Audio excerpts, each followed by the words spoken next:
Hi, this is Dennis with Second Chance Tackle, and today we're going to work on an Ocean City direct drive reel. It was from the 50s and the 60s, and this one's actually store branded as Macy's, and there's a lot of different ones that are out there. I know that Deviga is out there.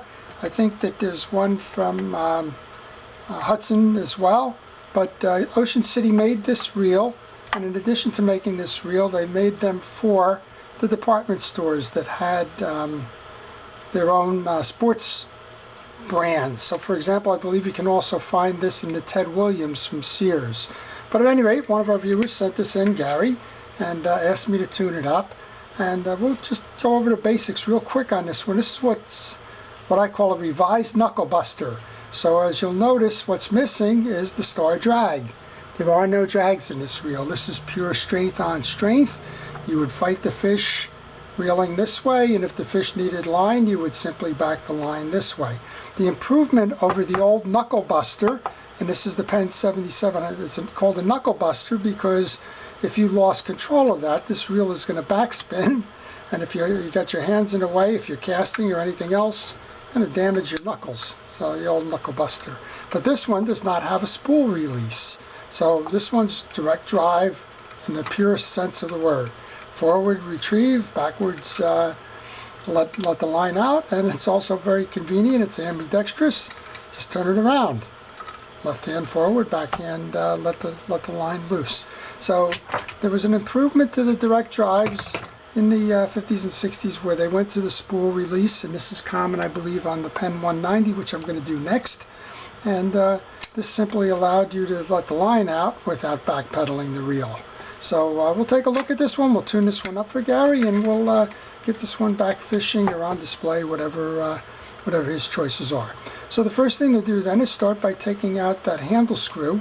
Ocean City, for the most part, would give you the wrench that would tie right into the handle. Sometimes it didn't, but that handle wrench, if you have it around, will work on this one just like it worked on the one that it was meant for. And I think just like Penn, this inner handle screw here is pretty much standard across all of the models. I guess that's also a tip as to why this one was made by Ocean City. All of the pieces and parts are the same, including the handle there. I think the only thing different on this reel is the badging, where it says Macy's. So Macy's, for those that may not be aware of it, is a northeastern-based chain in New York City, been around forever. Macy's Thanksgiving Day Parade is probably on everybody's mind. But yeah, that's the same Macy's. Probably in the 50s and the 60s they had sporting goods sections. They've moved to be basically just a clothing retailer now, housewares and the like, but I believe they've given up their sports quite some time ago. Alright, so we take the handle off. You'll notice a couple of things. I have my protective glove to keep the junk from the reel off of it. I also have my parts tray, which is simply the bottom of a milk jug. And that serves me well. A lot of people ask me about this screwdriver. This screwdriver is an electrician's screwdriver. It was meant for tightening the screws inside of a receptacle and a switch without hitting the pole. So it's got this rubber padding on it. And to me, two things. This tip, I believe it's 3/8 maybe? No, it can't be. 3/16, which is pretty darn good for almost all of these side plate screws, particularly the Penn. And the other thing about this rubber grip is it enables you to turn that shaft pretty easily without slipping and sliding along. So I like these a lot. They're not cheap. It's an electrician's tool, but they last forever. And I've been using this one for a few years now. Actually, I've worn off all of the little rubber coating that was on this plastic handle. But you know, when a tool fits your hand right, there's no reason to go run away from it. And that's this one just fits me right. Okay, so we've taken the 6 screws out of here. We're going to remove the side plate then. We'll just see it's pretty gunked up, so that's what Gary asked me to do, clean it and make it good. So we'll go ahead and do that. We'll make sure we lube it as well. Now this side is dry, so we're simply going to just put some reel grease back in that. I'm going to use Penn Precision reel grease for that. Doesn't have to be an Ocean City reel grease for an Ocean City reel. It does need to be, however, a fishing reel grease. And while I've got this up, I'm just going to take a piece of steel wool and see if I can't just clean up some of the surface corrosion and the like. Just kind of get that off there, shine it up as much as we can. This reel, as I mentioned, is probably 50 years old. Doesn't look from the gunk here, it doesn't look like it's been serviced at all recently. And I did notice it was catching a little bit on the spool release, and that's probably due to dry grease. So paper towel, I just used just a penetrating oil and lubricant. It's the store brand from Macy. It's similar to WD-40. I'm just cleaning up the old grease so that this performs better. Once I do that, then I can put a little bit of blue grease onto both sides of the spool shaft. That's all you need. There was a lot more on it than that. So that it rides nice. This one inside of the spool gear, the other one inside of the side plate there. And that's all. I'm just going to set that in my bin with the other piece. And the reason I like that bin is that we can get to the all of the small pieces and parts. You know where to look for them. Okay, to take this off then, we're going to release that screw which holds kind of like a hook and an eye. I don't believe you have to take the screw all the way out. You just have to do it enough that you can push that latch over like that. And then we can pull up and over on this. Just kick it back in now. That should be able to pull off of that then.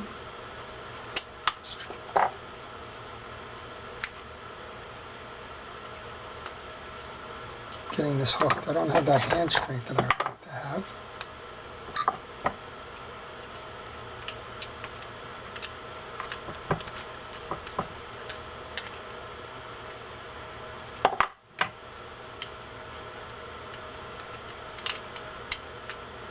There we go. Took a little while, apologize, that's the way it happens. We're just going to be cleaning this reel. So that's the jack. Here's your yoke and spool holder. Here's your spool gear. And then we have two pieces down here. You have 4 springs. You do not need to touch these 2. These are the springs for the yoke. You don't have to touch those. The 2 below are the ones that you take out in order to get to the direct drive gear. Let's go ahead and do that.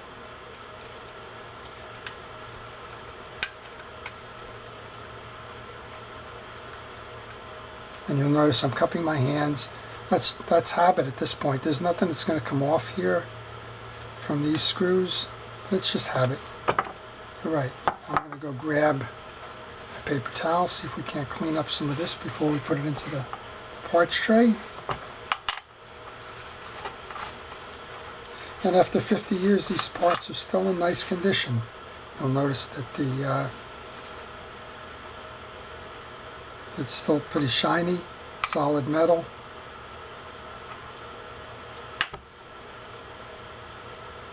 Now there are 2 different sides of this gear. One of them goes into the transition gear like as such, and you'll remember how that came out. That drives the spool. Put the yoke in there, clean up the jack. Now if you had some particularly hard grease, which is not the case here, but if you had some grease, then you can just, for demonstration, you can hit it with that WD-40. Grab a little bit of the steel wool. That should just clean it right up if that's the case. And again, these are pieces that are in nice condition here, but you can tell that the grease is old and coagulated, so time to fix that up. Okay, put that in there. Take the 2 screws in there. Now we should be able to just pull this out. Push or pull. There's your main gear. Now you'll notice what's different about this is there's no drags inside this gear. So the only drag going on at the moment is this old dried up grease here. So I'm going to just use the side of my screwdriver as a kind of a scraper. I'll just get all of that off there. You'll notice on the back of the assembly, you got a bunch of dry grease as well. So that will hurt the performance of the reel. And the more dried grease you have, the more it's going to affect it because it's going to limit its turning and its spool speed.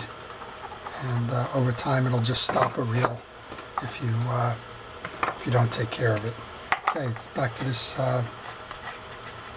steel wool here. Just to clean that up, make that nice and easy. And then we'll go over to the inside of that and get rid of that old grease that's in there as well. So this simply went on as such. Before I put that back on, we'll give that a little bit of grease on the inside. This goes on like that, and we're going to make sure that we get some grease into the teeth of the gear. Now you don't have to hit every tooth within that gear. It's going to spread itself as it goes around. Let's just get some on to get it started. And then the last part then is clean up the inside of the side plate. As I said, there is no drag surface on this. There's no drags to service. I guess that would be interesting if you took one of these reels in and somebody told you that they changed the drags on it. I guess you would probably have to question what they did. I don't think that there's people around that were doing that, but just saying. All right, so I just used a paper towel here. It was hard to get spots. You can use a cotton swab. All right, we've got all the old grease out of there. It's working a little bit on that eccentric there. That's probably why it's having a little bit of difficulty getting it off, because it probably acted as a glue in holding the jack on there. Okay, on the eccentric I want to put a little bit of oil. I'm using Real X oil here. That'll work its way behind. We've already got the main gear done. So we'll go ahead and put the main gear back first. That's very simply just plug it back in from whence it came.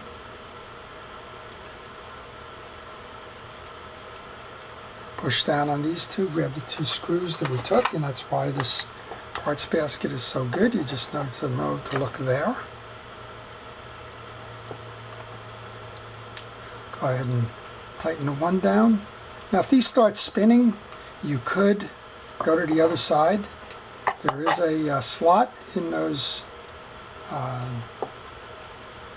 nuts, and you could hold it on that side if necessary. All right, we'll give it a little bit of a turn. It's turning nice and freely, as you can see.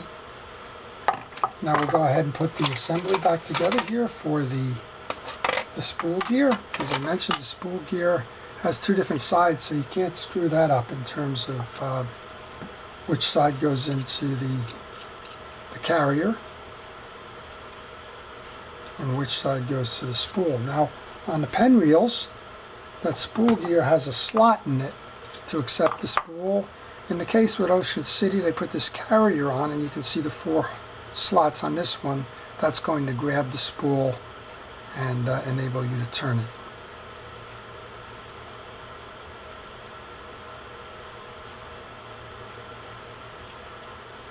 All I got to do is figure out which one that you can't screw up, huh? There we go. Okay, then we need the, next up is the yoke. We want to make sure that we have a little bit of blue grease on that. You could also do it by putting it into the channel on this. That'll solve this piece. Next up, we go over the posts that we didn't touch there that have the yoke springs on them. Push down so that we can clear that. Now if you manage to take these off for some reason, you need to know that there's a slot in that carrier there, and that the slot needs to be on the inside. You can see how the pin goes through here, but if for some reason you took this off, when you go to put it back on, make sure you have your spring underneath and make sure that the slot is inside on that carrier. Okay, then simply grab the yoke and slide that underneath. Align that with the hole in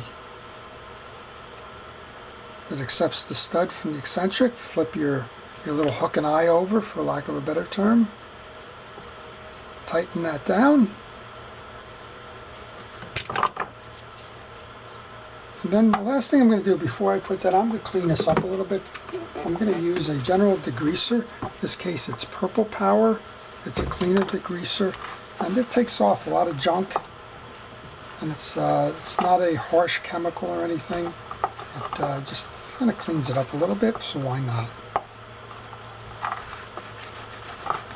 Now if you wanted to, you could actually use the 4.0 steel wool here. Maybe we'll use that on the badge. The badge looks like it's got some shellacking on it. Let's see if we can clean the badge up. And we pretty much can. Look at that. Nice. Okay, house cleaning aside. A nice shiny Macy's badge now. Now all we have to do here is put the handle back on. There's some crud on that, so I'm going to use the steel wool again. If you're having some trouble, you might want to take a chrome polish, metal polish. In this case, this is turtle wax. It's an automotive polish. Any of those will do. And if you grab that with your 4.0 steel wool, don't go anything coarser than 4.0, which is the finest of the steel wool. If you do that, you might get scrapes and the like. You don't want to do that. There you go, got a nice shiny handle now. Put that on there. This does ride on the post, so I put a little bit of that lubricant onto the post, but if you want, you can put a little bit of oil in there. It won't hurt.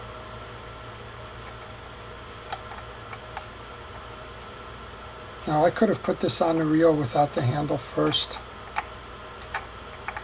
It's probably easier to do it that way with the screws that got to go back in, but I have an easier time putting this handle screw on when it's off the reel, so that's why I did it this way. Alright, let's go back and assemble the bottom end of this reel then. Here's your back end. The clicker's going to be nice and loud. I noticed that there's no brakes there. Go ahead and insert that to this side then. Now there's two sizes of screws on this one. There's a long and a short, just like pen reels. The long screws go into the side posts. The shorter screws, which are about 1/8 of an inch shorter, go into the reel seat.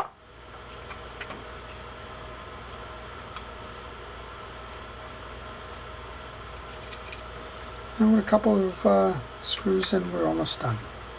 I'll show you the other adjustment you need to make. If the reel hasn't been serviced in a while, chances are the spool's going to be a little tight.